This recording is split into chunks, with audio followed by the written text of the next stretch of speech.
Saudi अरब में corona virus के बायस पाकिस्तान समेत 9 ममालिक से मुसाफिरों के आने पर पाबंदी आयद है।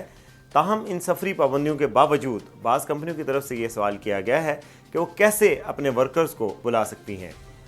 मुमलिकत में हालिया सफरी पाबंदी के हवाले से एक तिब्बी उमूर की कंपनी की इंतज़ामिया ने जवाज़ात से पूछा है कि कंपनी के मुलाजिम जो कि पाकिस्तानी हैं, इन दोनों पाकिस्तान में हैं, पाबंदी की वजह से मुमलिकत नहीं आ सकते, जबकि कंपनी को उनकी ज़रूरत है। उन्हें बुलाने का क्या तरीक़ेकार है।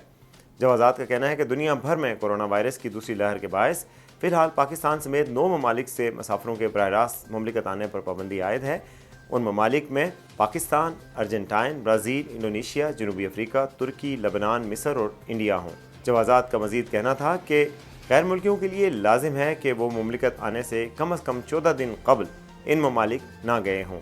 याद रहे कि सऊदी हुकूमत की जानिब से कोरोना वायरस की दूसरी लहर के बायस जिन ममालिक से मुसाफिरों के मुमलिकत पर आने पर पाबंदी आयद की गई है, वहाँ मौजूद अकामा होल्डर्स के इकामा और खरूज अहूदा वीज़ा की मुद्दत में हुकूमत की जानिब से 31 जुलाई 2021 तक मुफ्त तोसी की जा रही है।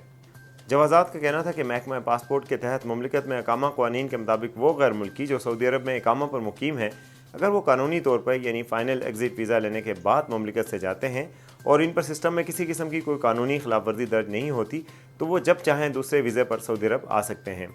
इस हवाले से मज़ीद तफ़सीलात और इस तरह की मज़ीद ख़बरों के लिए देखते रहिए urdunews.com।